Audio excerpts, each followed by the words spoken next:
ఒక సామాన్య వేటగాడు, శాస్త్రాలు ఎరగని అమాయకుడు తన కన్నులనే పెకలించి ఆ పరమేశ్వరుడికి అర్పించి చరిత్రలో అజారామరమైన భక్తుడిగా ఎలా నిలిచాడు? అసలు ఆ భక్తుడు ఎవరు?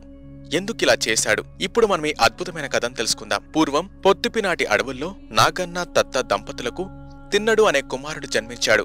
వేట వంశంలో పుట్టిన తిన్నడు ధైర్యశాలిగా, విలువిద్యలో నిష్ణాతుడిగా పెరిగాడు.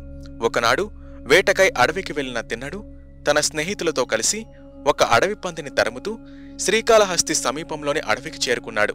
అక్కడ స్వర్ణముఖి నదీ తీరంలో దట్టమైన పొదల మధ్య ఒక శివలింగాన్ని చూశాడు. తొలిచూపులోనే ఆ లింగంపై అనిర్వచనీయమైన ఆకర్షణకు లోనయ్యాడు. ఆ క్షణం నుండి తిన్నడి ప్రపంచం మారిపోయింది. తనకు తెలిసిన రీతిలో ఆ శివలింగానికి సేవ చేయడం ప్రారంభించాడు. వేటాడి తెచ్చిన మాంసాన్ని ముందుగా తానే రుచి చూసి మంచిదైతేనే స్వామికి నైవేద్యంగా సమర్పించేవాడు. సమీపంలోని నది నుండి నోటితో నీరు తెచ్చి అభిషేకం చేసేవాడు. అడవి పూలను తన తల నుండి తీసి ఆకర్షించేవాడు. ఈ పూజా విధానం శాస్త్రోక్తంగా పూజలు చేసే ఆలయ అర్చకుడికి తీవ్ర ఆశ్చర్యాన్ని, ఆవేదనను కలిగించింది. ప్రతిరోజు ఆలయానికి వచ్చి చూసే అర్చకుడు ఎవరో అనాగరికుడు శివలింగాన్ని అపవిత్రం చేస్తున్నాడని భావించి శివునికి మొరపెట్టుకున్నాడు. భక్తుని ఆర్తిని గమనించిన పరమేశ్వరుడు అర్చకుని కలలో కనిపించి, అతను నా పరమ భక్తుడు, అతని భక్తిలోని ఆర్తిని నీవు రేపు స్వయంగా చూద్దు కాని ఒక పొదచాటున దాగి ఉండు అని ఆదేశించాడు. మరుసటి రోజు అర్చకుడు శివుని ఆజ్ఞ మేరకు ఒక పొదలో దాగి చూడసాగాడు. యథావిధిగా తిన్నడు వచ్చి తనదైన శైలిలో పూజలు చేయడం ప్రారంభించాడు. ఇంతలో శివుని లీల వలన శివలింగం కుడికంటి నుండి రక్తం స్రవించడం మొదలైంది. అది చూసిన తిన్నడు తల్లడిల్లిపోయాడు.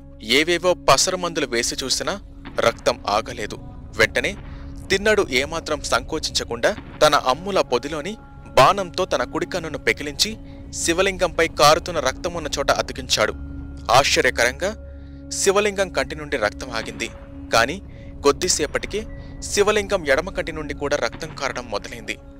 రెండో కంటిని కూడా తీసివేస్తే తాను గుడ్డివాడే, స్వామికి కన్ను ఎక్కడ అమర్చాలో తెలీదని భావించిన తిన్నడు ఒక ఉపాయం ఆలోచించాడు. తన కాలి బొటనవేల్ని శివలింగంపై రక్తం కారుతున్న ఎడమ కంటి స్థానంలో గుర్తుగా ఉంచి తన రెండో కంటిని కూడా పెకిలించడానికి సిద్ధపడ్డాడు. తిన్నడి అచంచల భక్తికి, త్యాగని రతికి చలించిపోయిన పరమేశ్వరుడు వెంటనే ప్రత్యక్షమై, ఆగు తిన్నా, నీ భక్తికి మెచ్చాను. నీవు నా కంటికి కన్ను ఇచ్చినవాడవు కావున ఇక నుండి కన్నప్పగా ప్రసిద్ధి చెందుతావు అని వరం ప్రసాదించి అతని రెండు కళ్ళని యథాస్థితికి తెచ్చాడు. నీ పూజలే నాకు అత్యంత ప్రీతికరమైనవి అని అనుగ్రహించాడు. పొద్దచాటు నుండి ఇదంతా చూస్తున్న అర్చకుడు కన్నప్ప భక్తికి తలవంచి తన అజ్ఞానాన్ని మన్నించమని వేడుకున్నాడు.